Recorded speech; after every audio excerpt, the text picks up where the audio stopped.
I used to think mornings at the marina were predictable, almost boring in their calm. The water barely rippled before sunrise, gulls traced lazy circles overhead, and my yacht sat where it always had, tied cleanly along the dock like a sleeping animal. I'd walk the planks with a coffee, nodding to the same faces, enjoying the quiet sense of ownership that came from routine. Nothing about that morning suggested it would be remembered for anything else. It felt like every other day I'd spent near the water, unremarkable and peaceful. The first sign something was off wasn't dramatic. There were trucks parked near the entrance that didn't belong to anyone I recognized. Bright vests moved between them, clipboards in hand, voices low but purposeful. I remember assuming it was maintenance, maybe some inspection scheduled by the Marina office that I hadn't bothered to check. I kept walking, unconcerned, still more focused on the warmth of the cup in my hands than on the people ahead. As I got closer, the quiet felt thinner. Metal clanged where it shouldn't have, sharp and deliberate, echoing across the water. One of the men glanced up and then quickly looked away, like a kid caught doing something he knew he shouldn't. I slowed down, my steps sinking with a sudden heaviness in my chest I couldn't quite explain. My yacht came into view, and for a second my mind refused to process what my eyes were seeing. Barricade tape stretched across the dock. Tools were laid out on the planks. A section of railing had already been removed. It looked less like routine work and more like preparation. I asked what was going on, keeping my voice neutral, almost casual. One of the men finally answered without meeting my eyes, saying they had orders. Unauthorized docking. HOA enforcement. He said it like it was a line he'd repeated a dozen times already. I laughed, a short, confused sound that surprised even me. Unauthorized docking didn't make sense. That slip had held my yacht for months without issue. I told him there had to be a mistake. He shrugged, pointed toward the far end of the marina where a woman in a pressed blazer stood talking into her phone. HOA board, he added, as if that explained everything. I stood there longer than I should have, watching as paperwork was checked and tools were lifted. No one was rude, but no one was willing to stop either. The calm I'd brought with me drained away, replaced by a slow, creeping unease. I called the Marina office and got voicemail. I tried again. Nothing. Around me, the water kept moving, gulls kept crying, the world stubbornly normal, while something very wrong was lining up directly in front of me. By the time I realized they were serious, that this wasn't a misunderstanding that would clear up with a quick phone call, my hands were shaking. They weren't just talking about fines or notices. They were talking about removal, demolition. I remember thinking how strange it was that such a massive decision could be reduced to a few clipped words on a clipboard. Standing there, watching strangers prepare to touch something I cared about, I still believed reason would step in at the last moment, that someone would notice the absurdity and call it off. But deep down I felt a warning settle in, telling me this wasn't an accident, and it wasn't going to stop easily. After that first confrontation, nothing resolved itself the way I expected. Instead of someone calling it off, the situation hardened into something official and persistent. The HOA didn't back down, they doubled down. Within hours, I had a printed notice taped to a post near the dock, filled with dense language and bolded phrases that all pointed to the same conclusion. Unauthorized docking. Violation of community standards. Immediate enforcement authorized. It was written in a tone that pretended to be neutral while quietly accusing me of deliberate wrongdoing. I tried to handle it the right way. I contacted the HOA office directly, left messages, sent emails, even attached copies of my previous marina paperwork. I explained calmly that my yacht had been docked there with no objections for months. The response, when it finally came, was cold and procedural. According to their records, the dock fell under HOA jurisdiction, and my yacht exceeded acceptable size limits. No acknowledgement of prior approval. No apology for the disruption. Just a reminder that enforcement had already begun. Over the next few days, the pressure increased. Each morning brought another notice or warning, slid under my windshield wiper, or left at the edge of the dock. Fines were mentioned next, along with escalating penalties if I interfered. The language shifted subtly from corrective to threatening, as if they were daring me to push back. I remained polite in every reply, choosing my words carefully, refusing to give them any excuse to paint me as unreasonable. What bothered me most wasn't the paperwork, it was the attitude. HOA representatives began showing up in person, standing at a distance with folded arms, watching as if my yacht were already condemned. Conversations felt rehearsed. They spoke in memorized phrases about compliance and consistency, never once addressing the simple question of why this was suddenly a problem. When I asked who had authorized demolition, no one gave a straight answer. They just pointed to policies and passed responsibility along. Neighbors started to notice. A few stopped to ask what was going on, voices lowered, eyes darting toward the HOA members lingering nearby. Some offered quiet sympathy, others warned me not to fight it. The HOA had a reputation, they said. Once they decided something, they rarely reversed course. I listened, nodded, thanked them, all while feeling a tight knot forming in my chest. The situation was slipping out of the realm of inconvenience and into something far more personal. Despite everything, I still believed it could be resolved without escalation. I requested a formal review, asked for documentation proving their authority over that section of the marina. Days passed without a reply. Meanwhile, equipment continued to arrive. Barriers went up. The dock was effectively sealed off, my yacht isolated like evidence at a crime scene. Each time I walked past it, I felt a mix of frustration and disbelief, struggling to understand how a place that had once felt welcoming had turned hostile so quickly. By the end of the week, it was clear this wasn't about rules anymore. It was about control. The HOA wasn't interested in discussion. They were interested in enforcement for its own sake. Still, I kept my composure, even as the sense of injustice grew heavier. I told myself patience mattered, that losing my temper would only help them. What I didn't say out loud was that every ignored email and every silent stare was quietly pushing me toward a line I wouldn't be able to ignore forever. The line was crossed on a quiet afternoon, without ceremony or warning. I wasn't there when it happened, which somehow made it worse. A neighbor called me, voice tight, and asked if I knew what the HOA crews were doing at the marina. I told him I was on my way, already uneasy, already bracing myself for something I didn't want to imagine. When I arrived, the dock was crowded, not with officials this time, but with debris. Splintered wood floated in the water. Metal fixtures lay twisted on the planks. My yacht was no longer intact. They hadn't just moved it. They hadn't even tried to tow it elsewhere. They had started tearing it apart, piece by piece, under the authority of an enforcement order. The sight knocked the breath out of me. Months of maintenance, planning, and personal investment reduced to wreckage because someone decided a rule mattered more than reality. I remember standing there, unable to speak, as a worker climbed down from the deck holding a section of railing like it was scrap. I asked who had authorized this. The answer came easily, rehearsed and detached. The HOA board had voted. Emergency action, they called it, to prevent continued violations. No notice beyond what they claimed they had already provided. No opportunity for appeal.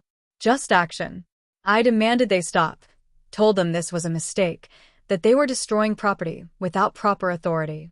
For the first time, someone looked nervous. They paused, stepped aside, made a phone call. Then they kept going. That was the moment something inside me hardened. Up until then, I had believed this was arrogance mixed with incompetence, something that could be corrected if the right person paid attention. Watching my yacht being dismantled erased that illusion. This wasn't an error. It was a decision. They were counting on the assumption that I would be too intimidated, too overwhelmed, or too powerless to respond. I tried one last time to resolve it peacefully. I contacted the HOA president directly, laid out the facts, warned them that they were crossing into serious legal territory. The reply came back short and dismissive. According to their counsel, they were within their rights. Any disputes could be handled later, through the appropriate channels. In other words, the damage would be done, and I could complain afterward. Standing there as the sun dipped lower, I felt a controlled anger settle in. Not the kind that makes you shout or act recklessly, but the kind that sharpens your focus. I stopped arguing. I stopped pleading. I simply watched, memorizing faces, noting company names on trucks, listening to every word said in passing. They mistook my silence for defeat. I could see it in the way they relaxed, the way their voices grew casual again. As the last major section of my yacht was removed, a strange calm replaced the shock. I realized something important in that moment. They believed they had authority because no one had challenged them before. They believed ownership was a piece of paper they controlled. What they didn't realize was that they had just made a move that forced me to stop being patient. Walking away from the dock that evening, with the sound of tools still echoing behind me, I knew with absolute clarity that they had chosen the wrong target, and from that point on, there was no going back. They thought the story ended there, but for me it was only beginning. The moment patience ended and preparation quietly began in ways they could not yet see it all there. I didn't confront anyone after that day. I didn't post online, didn't threaten lawsuits in the parking lot, didn't make dramatic calls meant to be overheard. Outwardly, I disappeared from their radar. Inside, everything shifted into motion. The first thing I did was stop thinking emotionally and start thinking structurally. If they believed authority was on their side, then authority was exactly where I needed to look. I began with documents. Deeds, easements, zoning maps, marina permits, historical filings. Things most people never read past the first page. Late nights turned into early mornings as I traced ownership lines that went back decades. The more I read, the clearer the picture became. The marina wasn't as simple as the HOA claimed. It never had been. Boundaries overlapped. Jurisdiction shifted depending on use, not proximity. What they called HOA-controlled docks existed inside a much larger legal framework they had never bothered to fully understand. Next came professionals. Quiet conversations with attorneys who specialized in maritime and property law. Not the loud, billboard kind, but the precise ones who asked careful questions and took long pauses before answering. I show them everything. Every notice. Every email. Every photo of the demolition in progress. I watched their expressions change as the facts lined up. What the HOA had done wasn't just aggressive. It was reckless. While they assumed I was scrambling to recover losses, I was assembling leverage. I obtained certified records confirming marina ownership, operating authority, and enforcement rights. I documented the exact scope of HOA power, right down to the clauses they liked to quote but never fully read. Every claim they made relied on assumptions, not law. Every action they took leaned on the idea that no one would challenge them properly. Timing mattered. I didn't rush. Letting them feel finished was part of the strategy. They held meetings, congratulated themselves, circulated internal memos about successful enforcement. I knew because copies found their way to me. Complacency makes people careless, and the HOA grew careless fast. They spoke freely, admitted things in writing they shouldn't have, and overstepped again and again without realizing they were building the case against themselves. Then came the paperwork. Formal notices, but not the kind they were used to sending. These were precise, legally grounded, and impossible to ignore.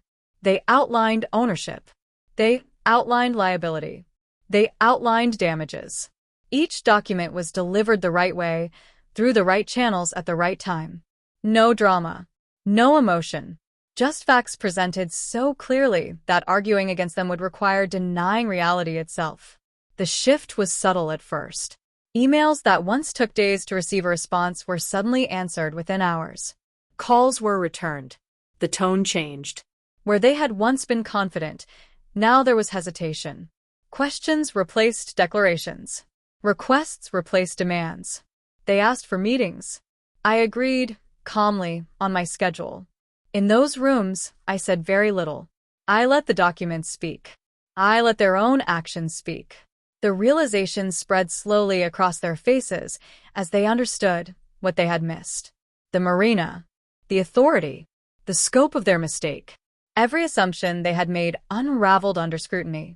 What they thought was a small enforcement action had exposed them to consequences far beyond what they had imagined. By the time they asked what I wanted, the power balance had completely reversed. I wasn't angry anymore. I wasn't even particularly satisfied yet. I was focused, because the truth was simple, and it was finally undeniable. They had acted as if they owned something they didn't. And now, for the first time since this began, they were beginning to understand exactly who they had crossed. The end came quietly, not with shouting or spectacle, but with signatures and silence. The HOA's confidence collapsed the moment formal proceedings began. What they had treated as a routine enforcement action was suddenly framed for what it really was: unauthorized destruction of private property, executed outside their jurisdiction, on assets they had no legal right to touch. Once the filings were submitted, there was no room left for interpretation or spin. The facts stood on their own. Meetings that were once packed with posturing board members became subdued and brief. Their legal counsel did most of the talking, careful and measured, choosing words the way people do when they know every sentence could cost them dearly. Settlement discussions followed, not because I demanded them loudly, but because they had no viable alternative. The exposure was too great, the documentation too clear, the risk too real. They agreed to compensate for the yacht, not at a depreciated estimate, but at full replacement value, including associated damages. The numbers were significant enough that the HOA had to reassess its budget, postpone projects, and explain to residents why dues were increasing. That explanation avoided my name, but everyone knew. Word travels fast in a community like that. The story changed from rule enforcement to board overreach, and then to something closer to embarrassment. More importantly, the HOA's authority over the marina was formally challenged and corrected. Updated records were filed. Boundaries were clarified. Enforcement rights were stripped back to what they legally were, and nothing more. The marina was no longer a gray area they could exploit. It was defined, documented, and indisputably outside their control. The same board members who once stood watching my yacht be dismantled now avoided eye contact when we crossed paths. I didn't celebrate. I didn't gloat. There was nothing to gain from that. Justice, I learned, isn't loud when it's real. It's procedural. It's final. The satisfaction came not from their discomfort, but from the restoration of balance. From knowing that the same system they tried to weaponize against me had ultimately corrected them. The marina returned to its quiet rhythm. Boats came and went. Mornings became predictable again. The water didn't remember what had happened, and neither did the gulls. But the HOA did. They revised policies, added layers of review, and became far more cautious about where their authority began and ended. They had learned, the hard way, that confidence without understanding is a liability. As for me, I replaced the yacht on my terms, docked where it belonged, without a single notice or warning. No one questioned it. No one challenged it. The absence of conflict was the clearest confirmation that the matter was truly over. The people who once assumed power had learned to respect ownership they couldn't override. Looking back, the most striking part wasn't the destruction or the settlement. It was how quickly the roles reversed once facts entered the room. Authority isn't about who speaks the loudest or enforces first. It's about who understands the ground they're standing on. The HOA had acted on assumptions. I had acted on proof. They never apologized. They didn't need to. The outcome spoke for itself. From that point forward, my interactions with them were minimal and professional, stripped of any illusion of dominance. The marina remained exactly where it always had been, calm and orderly, but now with a clearly understood truth beneath its surface. Sometimes people mistake silence for weakness. They see patience as permission. What they forget is that quiet doesn't mean powerless. In my case, it meant waiting until the moment when the truth could no longer be ignored. And once that moment arrived, there was nothing left for them to argue, nothing left to enforce, and nothing left for me to prove.